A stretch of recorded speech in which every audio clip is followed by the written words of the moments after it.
ఒక తరం మ్మ్. ఎంతో కష్టపడి ఏదైనా నిర్మిస్తే ఆ తర్వాత తరం దాన్ని నిలబెట్టుకుంటుందా? ఒక కంపెనీ వ్యవస్థాపకుడుంటాడు. ఎంతో శ్రమించి ఒక సామ్రాజ్యాన్ని కడతాడు. అతను రిటైర్ అయ్యాక ఆ కంపెనీ తన ఆత్మను అంటే తన విలువలను కోల్పోకుండా ఎలా ఉంటుంది? ఈ ప్రశ్నలు ఈ రోజుకీ మనల్ని వేధిస్తుంటాయి. సరిగ్గా ఇలాంటి ప్రశ్నలకు వేల సంవత్సరాల క్రితం యెహోషువ అనే ఒక నాయకుడు తనదైన సమాధానమిచ్చాడు. తన జీవితపు చివరి రోజుల్లో అతను తన ప్రజలతో మాట్లాడిన మాటలు అవి కేవలం ఒక వీడ్కోలు ప్రసంగం కాదు. అది ఒక జాతి మనుగడకు అతను గీసిన ఒక ప్రమాదకరమైన బ్లూప్రింట్. ప్రమాదకరమైన బ్లూప్రింట్. ఆ పదం చాలా కరెక్ట్. అవును కదా? ఎందుకంటే యెహోషువ ఇక్కడ శాంతి గురించో సౌభాగ్యం గురించో మాట్లాడట్లేదు. అంటే యుద్ధాలన్నీ ముగిసిపోయాయి, దేశం ప్రశాంతంగా ఉంది. అలాంటి సమయంలో అతను రాబోయే అతి పెద్ద ప్రమాదం గురించి హెచ్చరిస్తున్నాడు. ఆ ప్రమాదం బయట శత్రువుల నుంచి కాదు, తమ లోపలి నుంచే వస్తుందని చెప్తున్నాడు.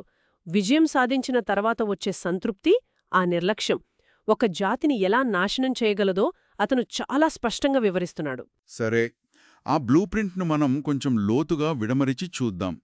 యెహోషువ తన ప్రసంగాన్ని మీరు ఇలా చెయ్యాలి, అలా చెయ్యకూడదు అని ఆజ్ఞలతో మొదలుపెట్టలేదు.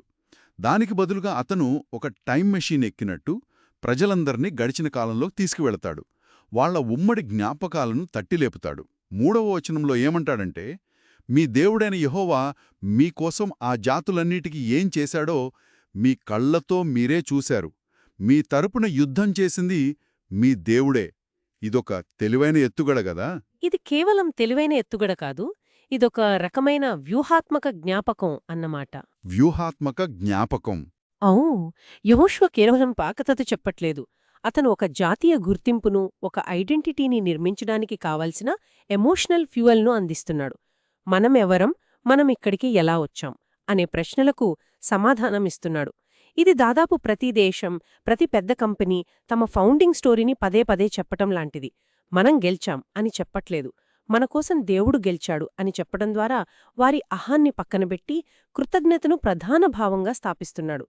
భవిష్యత్తులో వాళ్లు పాటించబోయే కఠినమైన నియమాలకు ఈ కృతజ్ఞతే పునాది. ఆ పునాదిని ఇంకా బలంగా చేయడానికి 10వ వచనంలో ఒక మాటంటాడు, మీలో ఒక్కడు 1000 మందిని తరుముతాడు అని. ఇది వినగానే కొంచెం అతిశయోక్తిగా అనిపించడం లేదా? ఇలాంటి మాటలు విని ప్రజలు మనల్ని ఎవ్వరూ ఏమీ చేయలేరు అని ఒక రకమైన అతివిశ్వాసంలోకి జారుకునే ప్రమాదం లేదా? మంచి ప్రశ్న. పైపైన చూస్తే అది అతి విశ్వాసాన్ని ప్రేరేపించే మాటలాగే ఉంటుంది, కాని దాని వెనుక ఉన్న ఉద్దేశం వేరు. యెహోషువ ఇక్కడ వారి సైనిక బలం గురించి మాట్లాడట్లేదు. దానికి బదులుగా మీ విజయాలకు, మీ బలానికి అస్సలు సంబంధమే లేదు. అది పూర్తిగా దైవిక జోక్యం. ఆ జోక్యం ఉన్నంతవరకే మీ బలం. మీరు మీ కండబలాన్ని నమ్ముకున్న మరుక్షణం ఆ సమీకరణం తలకిందులవుతుంది అని పరోక్షంగా హెచ్చరిస్తున్నాడు. ఇది వారి బలాన్ని కీర్తించడం కాదు, వారి బలం యొక్క మూలాన్ని గుర్తుచేయడం. అంటే ఆ జ్ఞాపకం కేవలం ఒక ఫీలింగ్ మాత్రమే కాదు, ఒక వాస్తవమని కూడా చూపిస్తున్నాడు. 4వ వచనంలో అంటాడు కదా, చూడండి, మనం జయించిన ఈ దేశాలన్నిటినీ మీకు వంతులుగా పంచిపెట్టాను అని.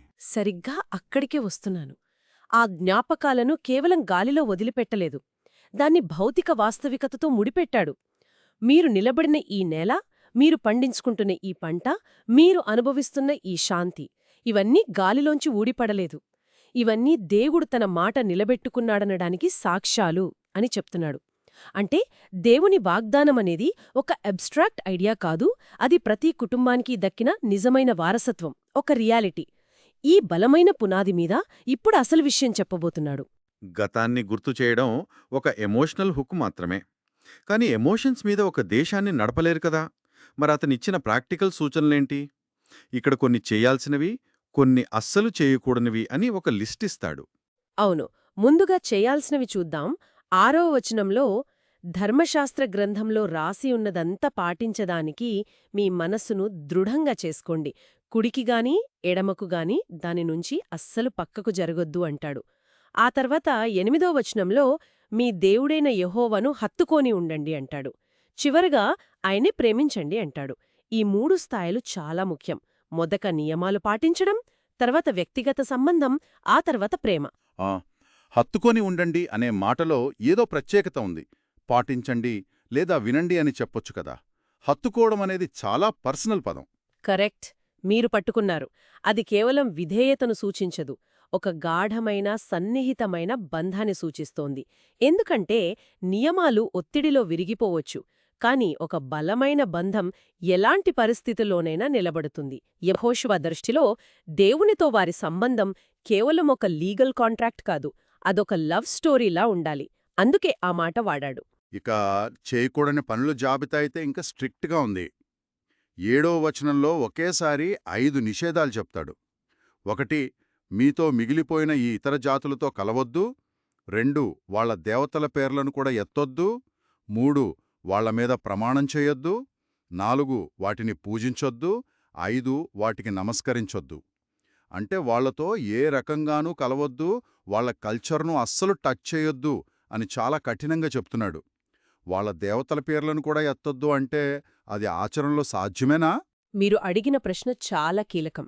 ఆ కాలంలో మధ్యప్రాచ్యంలో మతపరమైన సమన్వయం అంటే రిలీజియస్ సింక్రిటిజం సర్వసాధారణం.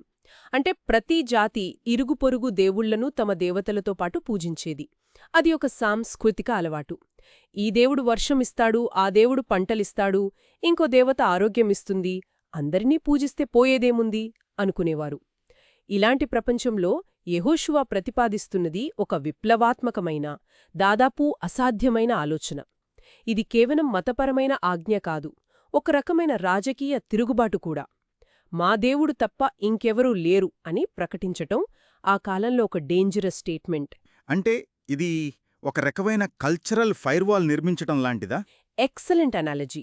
అదే, వారి మనస్సుల్లోకి, వారి సంభాషణల్లోకి, వారి కుటుంబాల్లోకి ఇతర దేవుళ్ల ప్రభావం వైరస్లా చొచ్చుకురాకుండా నిరోధించే ప్రయత్నం. ఎందుకంటే యెహోషువ నమ్మకం ప్రకారం వారి ప్రత్యేకమైన అస్తిత్వం, వారి ఉనికి అంతా వారి ఏకైక దేవునిపై ఆధారపడి ఉంది. దానిని కొంచెం కల్తీ చేసినా మొత్తం సిస్టమ్ క్రాష్ అయిపోతుంది. అందుకే అంత తీవ్రమైన హెచ్చరిక. అయితే ఒకవేళ వాళ్ళు ఈ ఫైర్వాల్ను దాటితే, ఈ నియమాలను పాటించకపోతే పర్యవసానాలు ఏంటి? ఇక్కడ నుంచే యెహోషువ ప్రసంగం చాలా సీరియస్గా, భయానకంగా మారుతుంది. 12-13 వచనాలలో అతనొక తీవ్రమైన హెచ్చరిక చేస్తాడు. ఒకవేళ వాళ్ళు ఈ ఆజ్ఞలను మీరి ఇతర జాతులతో వివాహ సంబంధాలు పెట్టుకుంటే ఏమవుతుందో చెప్తాడు. ఆ పర్యవసానాలను వివరించడానికి యెహోషువ వాడిన రూపకాలు ఒళ్ళు గగురుపొడిచేలా ఉంటాయి. అవి మామూలు హెచ్చరికలు కావు. వారు మీకు ఉరిగాను, బోనుగాను, మీ ప్రక్కలమీద కొరడాలుగాను, మీ కన్నులలో ముళ్ళుగాను ఉంటారంటాడు. ఈ మాటల్లోని తీవ్రతను గమనించాలి. ఈ రూపకాల వెనుక అర్థమేమిటి? ఎందుకింత హింసాత్మకమైన చిత్రాలను వాడుతున్నాడు? ప్రతి రూపకం ఒక నిర్దిష్టమైన, నిరంతరమైన బాధను సూచిస్తుంది. ఉరి మరియు బోను ఇవి రెండూ ఆకస్మికంగా, ఊహించని విధంగా పట్టుకొని నాశనం చేస్తాయి. అంటే అయ్యో ఇలా జరుగుతుందని అనుకోలేదే అని గ్రహించేలోపే అంతా అయిపోతుంది. ఇక ప్రక్కలమీద కొరడాలు అంటే అది నిరంతరం, ప్రతిరోజూ వేధించే నొప్పి. కన్నులలో ముళ్ళు అనేది అన్నిటికన్నా భయంకరమైనది. అది ప్రతిక్షణం గుచ్చుకునే బాధను, స్పష్టంగా చూడలేని అంధత్వాన్ని సూచిస్తుంది. అంటే మీరు ఏది చూసినా, ఎటు చూసినా మీకు బాధే కనిపిస్తుంది. అసలు విషయమేంటంటే వారు కోరుకున్న స్నేహం, వారు కోరుకున్న సంబంధాలే వారిని నిత్యం హింసించే సాధనాలుగా మారతాయని హెచ్చరిస్తున్నాడు. ఇది నిజంగా భయానకం. ఎవరితోనైతే శాంతిగా కలిసి జీవించాలనుకుంటున్నారో వాళ్లే వీరి నాశనానికి కారణమవుతారని చెప్పడం. దీని వెనుక ఉన్న తర్కమేమిటి? ఇది కేవలం బెదిరింపా, లేక ఇందులో ఏదైనా లోతైన సామాజిక సూత్రముందా? ఇది సహజీవనం అంటే కోఎగ్జిస్టెన్స్ మరియు సాంస్కృతిక విలీనం అంటే అసిమిలేషన్, వీటి మధ్య ఉన్న సున్నితమైన గీతను చూపిస్తుంది.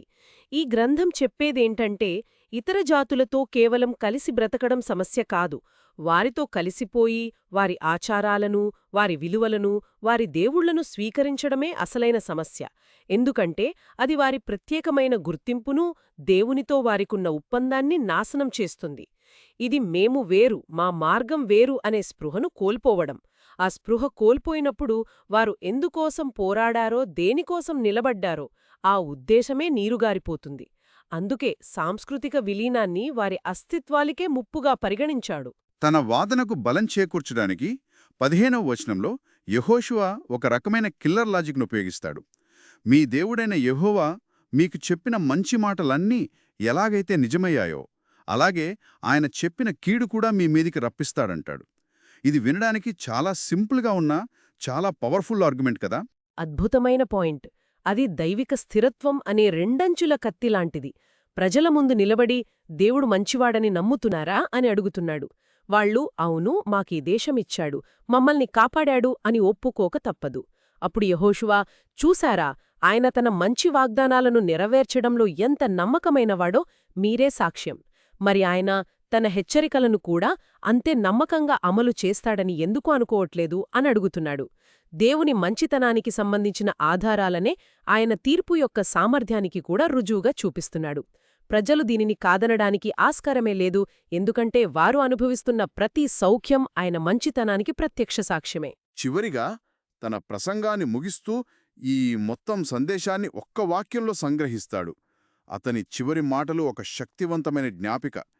గడిచిపోయిన విజయాలు, మనం సాధించినవి ఏవీ మన భవిష్యత్తుకు గ్యారెంటీ ఇవ్వవని, మన భద్రత పూర్తిగా వర్తమానంలో మనం తీసుకునే నిర్ణయాల మీద, మనం చూపే విశ్వసనీయత మీదే ఆధారపడి ఉంటుందని స్పష్టం చేస్తున్నాడు.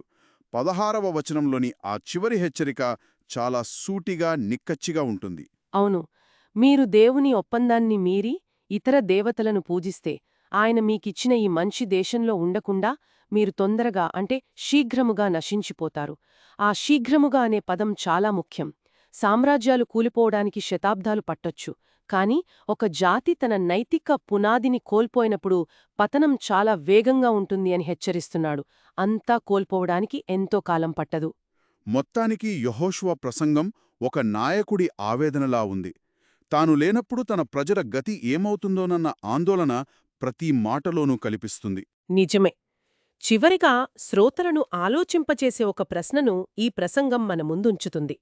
ఒక సమాజం లేదా ఒక జాతి తన ప్రత్యేక గుర్తింపును, తన మూల సిద్ధాంతాలను కాపాడుకుంటూనే తన చుట్టూ ఉన్న ప్రపంచంతో, ఇతర సంస్కృతులతో ఎలా వ్యవహరించాలి?